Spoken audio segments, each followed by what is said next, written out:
Hello friends. आज हम AFM में ही second chapter cost of capital को कंटिन्यू करते हैं। अब लास्ट पार्ट्स में हमने मेजरमेंट ऑफ स्पेसिफिक कॉस्ट में 3 कॉस्ट कवर किए थे और ये भी समझा था कॉस्ट ऑफ कैपिटल का मतलब क्या होता है, राइट। 3 स्पेसिफिक कॉस्ट कौन से कवर किए थे? पहला जो स्पेसिफिक कॉस्ट कवर किया था वो था कॉस्ट ऑफ इक्विटी, राइट, कि जिसमें हमने देखा था कि डिफरेंट फोर अप्रोचेस का यूज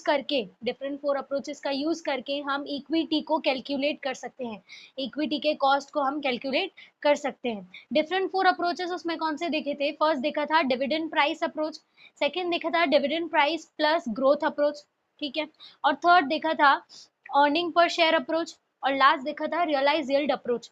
मतलब ये चार अप्रोचेस का यूज करके हम कॉस्ट ऑफ इक्विटी को कैलकुलेट कर सकते हैं। उसके बाद हमने देखा था सेकेंड स्पेसिफिक कॉस्ट जो था कॉस्ट ऑफ डेट या तो कॉस्ट ऑफ डिबेंचर्स, राइट।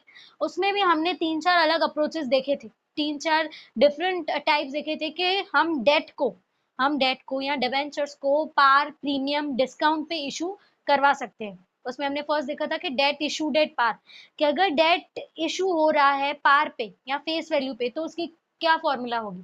फिर सेकेंड देखा था डेट इशू डेट प्रीमियम और डिस्काउंट, तो प्रीमियम और डिस्काउंट पे एक ही फॉर्मूला यूज होती है, प्रीमियम और डिस्काउंट पे एक ही फॉर्मूला यूज होती है। बस डिफरेंस यही होता है कि अगर प्रीमियम दिया गया है क्वेश्चन में, अब अगर क्वेश्चन में प्रीमियम दिया गया है तो क्या होगा, तो एनपी में हम प्रीमियम को प्लस करते हैं, एनपी में हम प्रीमियम को प्लस करते हैं। लेकिन अगर क्वेश्चन में डिस्काउंट दिया गया है, क्वेश्चन में अगर डिस्काउंट के बारे में मेंशन किया है तो क्या होगा, हम एनपी में डिस्काउंट को माइनस करेंगे। समझ आया? फिर उसमें एक देखा था फ्लोटेशन कॉस्ट करके भी आता है। फ्लोटेशन कॉस्ट क्या है? कंपनी के लिए एक्सपेंस है। फ्लोटेशन कॉस्ट जो होता है वो कंपनी के लिए क्या होता है? एक्सपेंस होता है, राइट। तो वो भी एनपी में से माइनस हो जाता है, राइट। फिर थर्ड जो देखा था कि डेट जो है, ये सेकंड थर्ड देखा था कि प्रीमियम और डिस्काउंट। फिर देखा था cost of redeemable debentures. Cost of redeemable debentures में हमने पहले फाइंड किया था कि cost of debt before tax, कि बिफोर टैक्स, टैक्स से पहले डेट का कॉस्ट कितना था। फिर उसके बाद हमने देखा cost of debt after tax, क्या किया, आफ्टर टैक्स में cost of debt before tax को टैक्स में से माइनस कर दिया, तो हमें क्या मिला, cost of debt after tax, K D A हमें मिल गया। ये हमने देखा था कॉस्ट ऑफ डिबेंचर्स या तो डेट में। फिर हमने कौन सा पार्ट कवर किया था, वो था कॉस्ट ऑफ प्रेफरेंस शेयर्स, जिसमें हमने देखा था कि प्रेफरेंस शेयर्स के 2 टाइप आते हैं, एक आता है रिडीमेबल और एक आता है इरिडीमेबल। क्लियर हुआ कि हमें डिफरेंस कैसे पता चलेगा कि ये इरिडीमेबल और रिडीमेबल है। रिडीमेबल जो दिया होता है, रिडीमेबल प्रेफरेंस शेयर्स के बारे में अगर डिस्क्राइब किया है, क्वेश्चन में बताया गया है, तो वो कैसे बताएंगे, उसमें नंबर ऑफ ईयर्स मेंशन करते हैं। क्लियर हुआ? क्वेश्चन में जब भी एन के बारे में बात की गई हो, मतलब नंबर ऑफ ईयर्स के बारे में बात की गई हो, तब क्लियर हो जाता है कि यहाँ पर अभी हमें कौन सी फॉर्मूला लगानी है, cost of redeemable debentures, right. और अगर नंबर ऑफ ईयर्स की बात नहीं की गई है और लास्ट में क्वेश्चन में लिखा है कि compute cost of preference shares, तब हमें क्या करना है, cost of irredeemable preference shares की फॉर्मूला लगाकर आंसर लेके आना है। अब लास्ट कॉस्ट जो बाकी है, मेजरमेंट ऑफ स्पेसिफिक कॉस्ट में हमने देखा था कि हमें हर एक स्पेसिफिक कॉस्ट को समझना है, राइट। उसमें लास्ट कॉस्ट जो बचता है वो है cost of retained earnings, cost of retain earnings. अब इसकी फॉर्मूला क्या आती है, के R is equal to K E 1 minus T into 1 minus B, कि जहां पर के आर तो हमें पता है क्या होगा, कॉस्ट ऑफ रिटेन अर्निंग्स। जैसे के पी क्या होता है, कॉस्ट ऑफ प्रेफरेंस शेयर्स, के डी क्या होता है, कॉस्ट ऑफ डेट, के ई क्या होता है, कॉस्ट ऑफ इक्विटी। वैसे ही के आर क्या होता है, के आर होता है कॉस्ट ऑफ रिटेन्ड अर्निंग्स। इसकी फॉर्मूला है के ई इंटू 1 माइनस टी, जहां पर के ई क्या होगा, कॉस्ट ऑफ इक्विटी, के ई क्या होगा, cost of equity, right. 1 minus T, T क्या होगा, टैक्स रेट, टी क्या होगा, टैक्स रेट। और यहाँ पर एक नई चीज इंट्रोड्यूस हुई है, वो है बी। बी क्या होता है, ब्रोकरेज कॉस्ट, बी क्या होता है, ब्रोकरेज कॉस्ट। तो अब उसी का ही कॉस्ट ऑफ रिटेन्ड अर्निंग्स कैसे हम फाइंड करेंगे, उसका एक एग्जांपल देख लेते हैं। यहाँ पर दिया हुआ एग्जांपल में अ कंपनीज के ई इज 10%, डायरेक्टली बताया गया है कि कंपनी की कॉस्ट ऑफ इक्विटी जो है, कंपनी की कॉस्ट ऑफ इक्विटी मतलब के ई जो है वो कितना दिया गया है, 10%। The average tax rate of share holder is 30%। Tax rate भी बताया गया है, मतलब टी भी हमें दिया हुआ है कितना, 30%। उसके बाद लिखा है it is expected that 2% brokerage share holder will have to pay, right. Brokerage के बारे में भी बताया गया है कि जो शेयर होल्डर्स है, ऐसा एक्सपेक्ट किया है कि शेयर होल्डर्स है वो कितना ब्रोकरेज पे करेंगे, 2% ब्रोकरेज पे करेंगे, will have to pay while investing their dividend in other securities, कि जब वो अपना डिविडेंड जो है दूसरी सिक्योरिटीज में इन्वेस्ट करेंगे, अपना डिविडेंड जो उन्हें कंपनी में से मिला, वो जब अपना डिविडेंड दूसरी सिक्योरिटीज में इन्वेस्ट करेंगे तब उनको 2% ब्रोकरेज पे करना पड़ेगा। आगे क्वेश्चन में लिखा है what is cost of retained earning, मतलब हमें फाइंड करना है कॉस्ट ऑफ रिटेन्ड अर्निंग। क्या फाइंड करना है?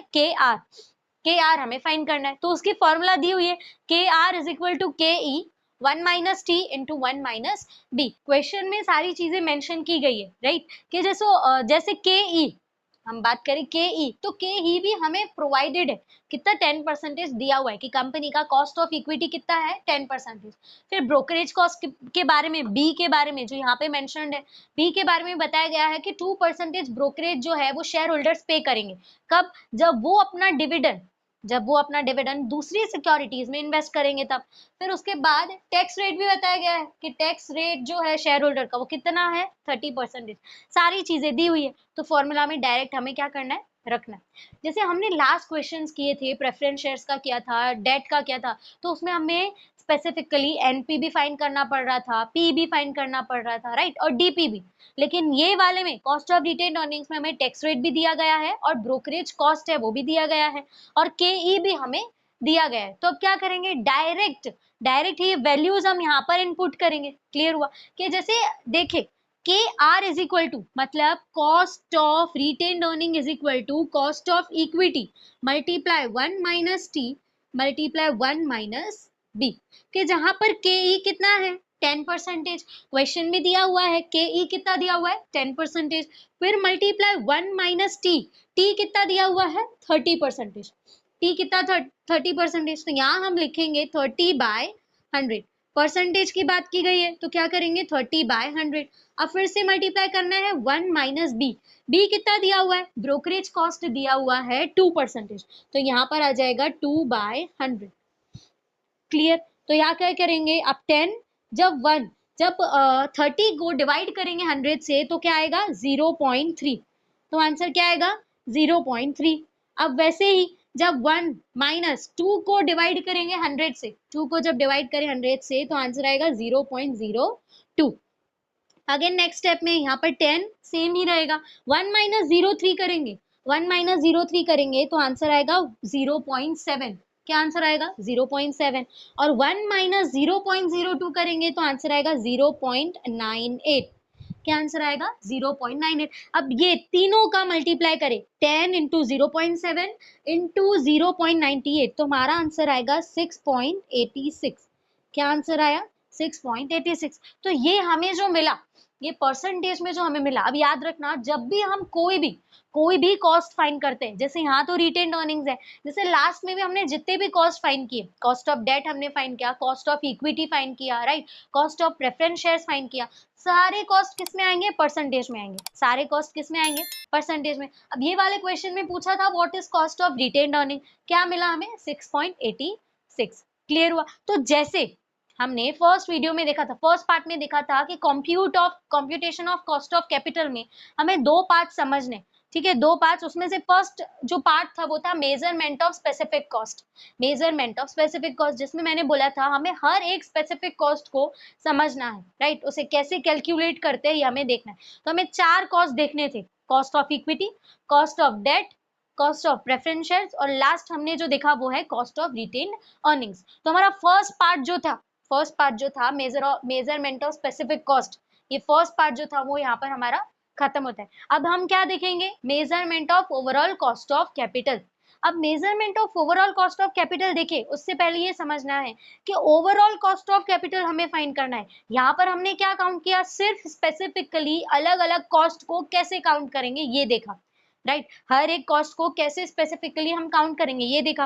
लेकिन ओवरऑल कॉस्ट ऑफ कैपिटल में हमें पूरा देखना है, उसमें कोई टाइप्स नहीं आते। जैसे ये रिटेन्ड अर्निंग्स आया, राइट, ये हमने स्पेसिफिकली काउंट किया, लेकिन measurement of overall cost of capital में हमें पूरा overall cost of capital find करना है। जैसे हमने फर्स्ट पार्ट कंप्लीट किया, कंप्यूटेशन कॉस्ट ऑफ कैपिटल का first part measurement of specific cost हमने कंप्लीट किया, जिसमें हमने 4 स्पेसिफिक कॉस्ट के बारे में देखा।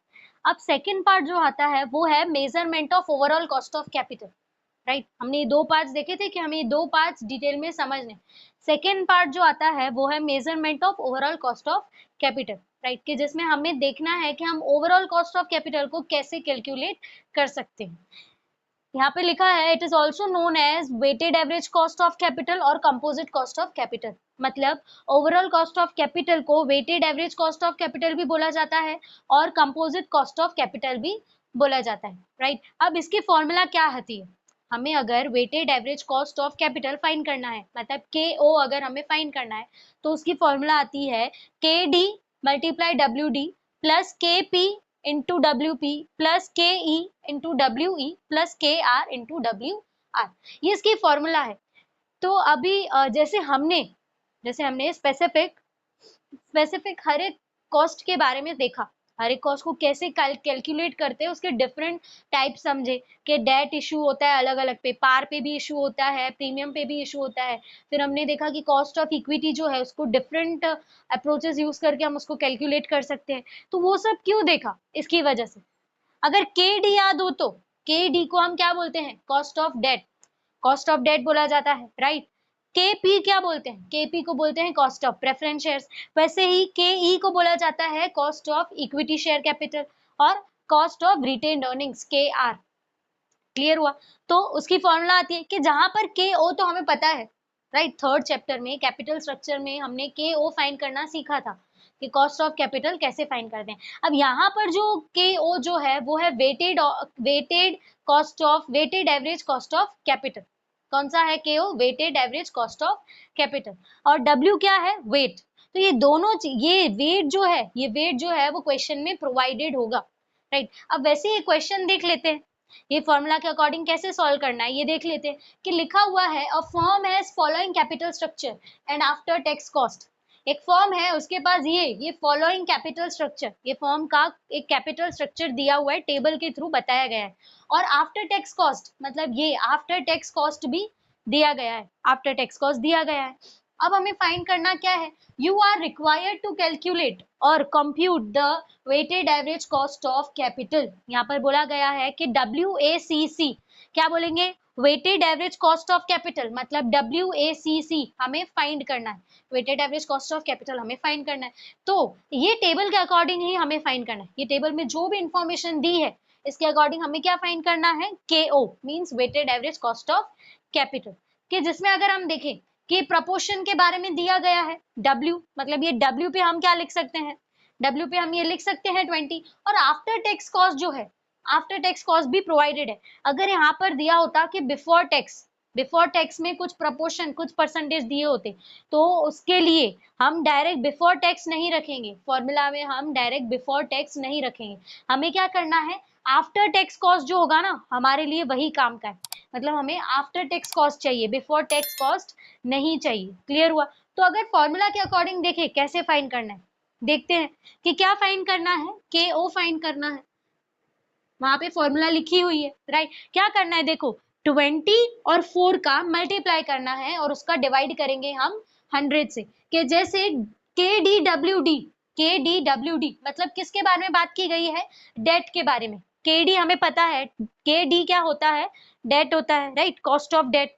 तो के डी डब्ल्यू डी मतलब हमें पहला देखना है कि 20 इंटू 4 डिवाइड बाय 100, राइट। फिर प्लस करेंगे, फिर क्या दिया हुआ है, के पी डब्ल्यू पी। अब इसके के पी डब्ल्यू पी किसके बारे में बताया, के P means cost of preference share, जिसमें हमें 25 इंटू 8 करेंगे और डिवाइड करेंगे 100 से, राइट, कि 25 इंटू 8 डिवाइड बाय 100।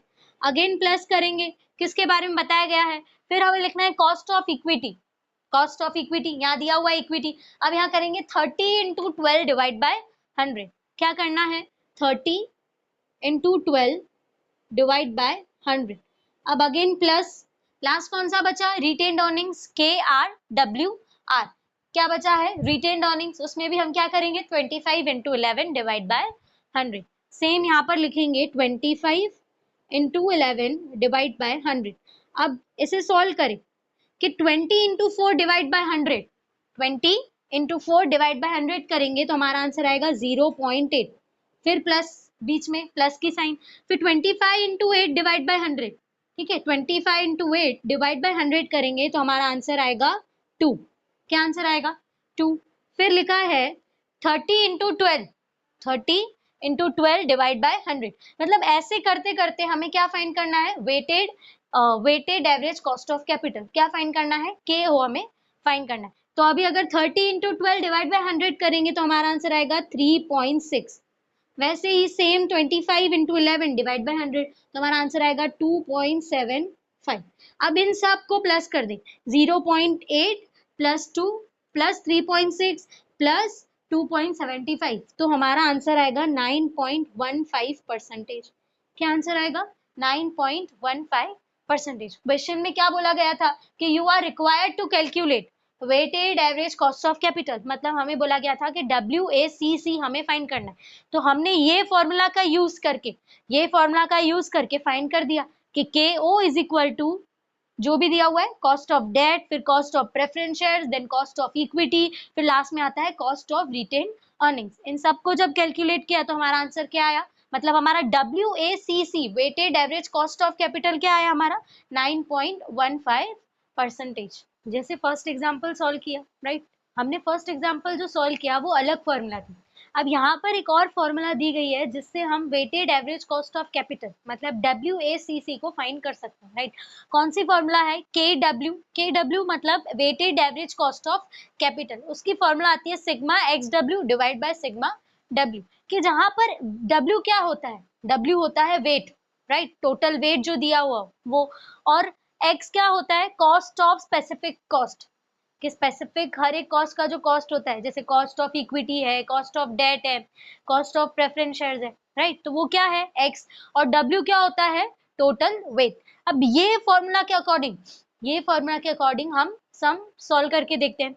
जैसे यहाँ पर एग्जांपल दिया गया है, यहाँ पर हमें देखो टाइप ऑफ कैपिटल में सारे डिफरेंट सोर्सेज बताए गए, डिफरेंट सोर्स दिए, डेट है, प्रेफरेंस शेयर्स है, इक्विटी है, राइट, और रिटेन अर्निंग्स है। उसके बाजू में ही हमें बुक वैल्यू और मार्केट वैल्यू करके दो चीजें दी है, ठीक है, ये बुक वैल्यू है और ये मार्केट वैल्यू है। फिर हमें स्पेसिफिक हर एक का कॉस्ट भी दिया है, स्पेसिफिक हर एक का कॉस्ट भी दिया गया है, राइट, और बोला है डिटरमाइन द WACC मतलब weighted average cost of capital. हमें WCC फाइंड करना है, right, weighted average cost of capital find करना है यूजिंग बुक वैल्यू वेट, मतलब ये बुक वैल्यू का जो वेट दिया हुआ है उसका अलग फाइंड करना है, और मार्केट वैल्यू का वेट यूज करके उसका अलग फाइंड करना है। तो सबसे पहले हम बुक वैल्यू का वेट फाइंड करके देखते हैं, राइट, कि बुक वैल्यू के अकॉर्डिंग जाए तो यहाँ से जो ना, यहाँ से हमारा आंसर स्टार्ट होता है कि कैलकुलेशन ऑफ WACC और on the basis of book value. हम पहले किसका देख रहे हैं? ए, बुक वैल्यू का देख रहे हैं, राइट। तो बुक वैल्यू के अकॉर्डिंग WACC का कैलकुलेशन करें कि हमें सोर्सेज दिए हुए हैं, कौन से हैं? Debt, preference shares, equity, retained earnings. वैसे ही वो सेम टेबल बनाएंगे, और ये अमाउंट दी हुई है, ये हमारे लिए क्या है? ये हमारे लिए W है, राइट। ये दोनों क्या है? ये W1 है और ये W2। ये W1 और 2 क्यों है? क्योंकि मार्केट वैल्यू और बुक वैल्यू और मार्केट वैल्यू दोनों अलग अलग दी हुई है, दोनों अलग अलग डिस्क्राइब की हुई है। तो ये जो है ये हमारे लिए क्या है? W है। और ये जो है कॉस्ट परसेंटेज दिए हुए, ये परसेंटेज दिए हुए, स्पेसिफिक हर एक का कॉस्ट दिया है कि कॉस्ट ऑफ डेट कितना है? 5 है। कॉस्ट ऑफ प्रेफरेंस शेयर्स कितना है? 8% है। ये सारा परसेंटेज में दिया हुआ है और ये रुपीस में दिया हुआ है। तो अगर हमें वेटेड कॉस्ट फाइंड करना है, क्या फाइंड करना है? वेटेड कॉस्ट अगर हमें फाइंड करना है, मतलब X इंटू W, ये जो है XW, ये अगर मुझे फाइंड करना है तो मैं क्या करूंगी? 4 लाख इंटू 5%। क्या करना है? 4 लाख इंटू 5%। तो आंसर क्या आएगा? 20,000। अगेन वही करना है, रिपीट, 1 लाख इंटू 8%। तो आंसर क्या आएगा? 8,000। फिर वही 6 लाख इंटू 15%, आंसर क्या आएगा? 90,000। और वही 2 लाख इंटू 13%, आंसर क्या आएगा? 26,000, राइट। ये टेबल सॉल्व कर ली, समझ आए? मुझे ये मिल गया, मतलब क्या क्या इन दोनों का मल्टीप्लाई किया तो मुझे वेटेड कॉस्ट मिल गया। वेटेड कॉस्ट मुझे कैसे मिला? जब मैंने अमाउंट और कॉस्ट का मल्टीप्लीकेशन किया। अमाउंट और कॉस्ट का मल्टीप्लीकेशन किया तो मुझे वेटेड कॉस्ट मिल गया, राइट। अब मुझे फाइंड क्या करना है, WACC, weighted average cost of capital, ये मुझे फाइंड करना है, राइट। तो ये फॉर्मूला के मैंने अकॉर्डिंग बोला कि ये फॉर्मूला के अकॉर्डिंग हम फाइंड कर सकते हैं कि जहां पर अब ये EWX, ठीक है, सिग्मा एक्स डब्ल्यू पे क्या लिखेंगे, इसका जो टोटल रहेगा, वो यहाँ पे लिखा जाएगा ऊपर। इसका टोटल क्या आएगा, जब 20,000 प्लस 8,000 90,000 प्लस 26,000, इसका टोटल आएगा 1,44,000। क्या आएगा टोटल, 1,44,000। और सिग्मा डब्ल्यू मतलब ये टोटल वेट जो है, ये टोटल वेट को काउंट करके 4 + 5 4 + 1 5 5 + 6 11 11 2 13, ये कितना हो जाएगा 13 लाख। तो यहाँ पर हम लिखेंगे 13 लाख इंटू 100। क्या किया देखो, सिग्मा एक्स डब्ल्यू पे क्या लिखा, ये वेटेड कॉस्ट जो फाइंड किया, उसका टोटल लिखा कि 20,000 प्लस 8,000 प्लस 90,000 और प्लस 26,000, इन सबका जब टोटल किया तो हमारा आंसर क्या आया, 1,44,000, राइट। और ये क्या है, सिग्मा डब्ल्यू मतलब टोटल वेट जो है, टोटल वेट कितना दिया हुआ है, इन सबका जब प्लस करेंगे तो कितना दिया हुआ है, 13 लाख दिया हुआ है। क्या करेंगे, 1,44,000 डिवाइड करेंगे 13 लाख से और इंटू करेंगे 100, राइट, कि 1,44,000 डिवाइड बाय 13 लाख इंटू 100, तो हमारा आंसर आएगा 11.07%। क्या आंसर आएगा, 11.07%। हमें दो वेट को यूज करके हमें WACC फाइंड करना है, राइट। दोनों वेट दिए गए हैं, बुक वैल्यू और मार्केट वैल्यू का वेट यूज करके हमें WACC फाइंड करना है। फर्स्ट हमने कौन सा फाइंड किया, बुक वैल्यू के बेसिस पे हमने कैलकुलेट किया WACC को, ठीक है, कि calculation of WACC on the basis of book value, कि जहां पर सोर्सेज दिए हुए थे, अमाउंट भी क्वेश्चन में दी हुई थी और कॉस्ट परसेंटेज में ये भी हमें प्रोवाइडेड था, राइट। तो हमने क्या फाइंड किया, वेटेड कॉस्ट फाइंड किया। जब हमें वेटेड कॉस्ट मिला मतलब 4 लाख इंटू 5% किया तो आंसर आया 20,000। फिर अगेन 1 लाख इंटू 8% किया तो आंसर आया 8,000। फिर 6 लाख इंटू 50,000 15% किया तो आंसर आया 90,000। ऐसे ही करके हमने वेटेड कॉस्ट फाइंड किया, ठीक है। फाइंड क्या करना था, KW मतलब weighted average cost of capital find करना था, राइट। तो अब सिग्मा XW पे इसका टोटल लिखा और सिग्मा W पे, ठीक है, सिग्मा डब्ल्यू पे इसका टोटल लिखा। तो जब सिग्मा एक्स डब्ल्यू का डिवाइड सिग्मा डब्ल्यू से मतलब 1,44,000 का डिवाइड किया मैंने 13 लाख से, 1,44,000 का मैंने किससे डिवाइड किया, 13 लाख से, और इंटू किया 100, तो मेरा आंसर क्या आया 11.07%। मतलब बुक वैल्यू वेट के अकॉर्डिंग मेरा WACC कितना आएगा 11.07%। जैसे हमने WACC, right, weighted average cost of capital, book value weight के अकॉर्डिंग फाइंड किया, राइट, बुक वैल्यू वेट के अकॉर्डिंग फाइंड किया। अब क्या करना है, मार्केट वैल्यू वेट के थ्रू जाकर हमें WACC मतलब weighted average cost of capital find करना है, राइट। देखने जाए ना तो डिफरेंस किसका है, सिर्फ वेट का ही डिफरेंस है। किसका डिफरेंस है, ये जो अमाउंट दी हुई है उसी का ही डिफरेंस है।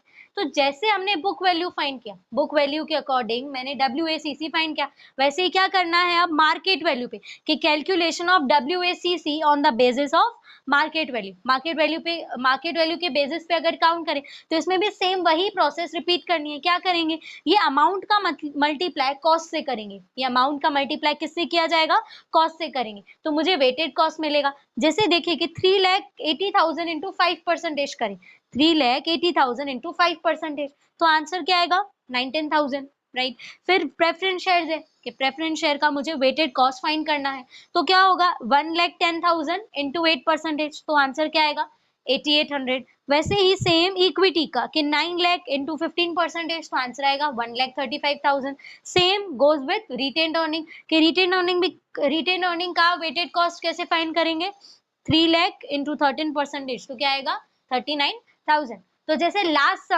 लास्ट बुक वैल्यू के अकॉर्डिंग जैसे फाइंड किया था, उसमें क्या किया कि सिग्मा XW मतलब इसका टोटल लिखा, सिग्मा XW पे इसका टोटल, तो जब 19,000 प्लस 88,000 प्लस 1,35,000 और प्लस 39,000 करेंगे तो आंसर आएगा 2,01,800। क्या आंसर आएगा 2,01,800।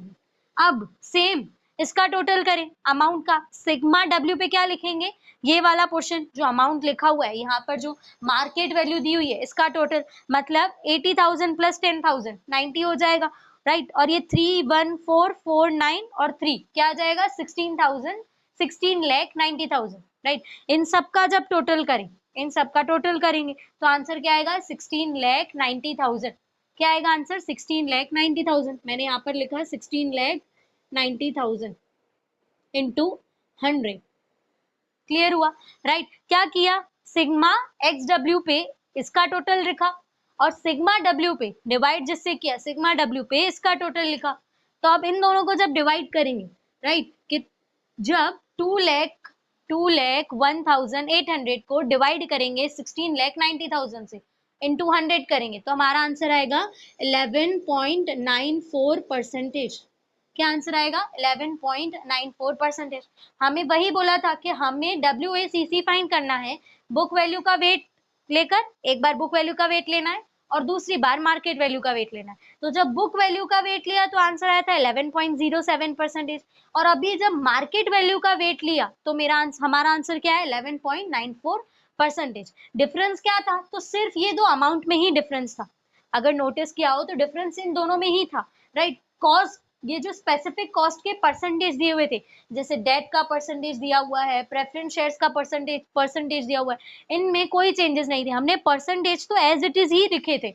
ये सिर्फ इसमें ही चेंजेस आए, और इसमें जब चेंजेस आए इन दोनों का मल्टीप्लाई किया तो क्या आया वेटेड कॉस्ट। हमें दो अलग अलग वेटेड कॉस्ट मिले, एक मुझे मिला मार्केट वैल्यू के अकॉर्डिंग और एक मिला बुक वैल्यू के अकॉर्डिंग। फिर हमने ये फॉर्मूला में रखकर हमने बुक वैल्यू वेट के भी अकॉर्डिंग हमने WACC काउंट किया और मार्केट वैल्यू वेट के अकॉर्डिंग भी हमने WACC काउंट किया। तो अब आगे के जो क्वेश्चंस है, आगे के जो टॉपिक है वो हम नेक्स्ट वीडियो में देखेंगे। Thank you.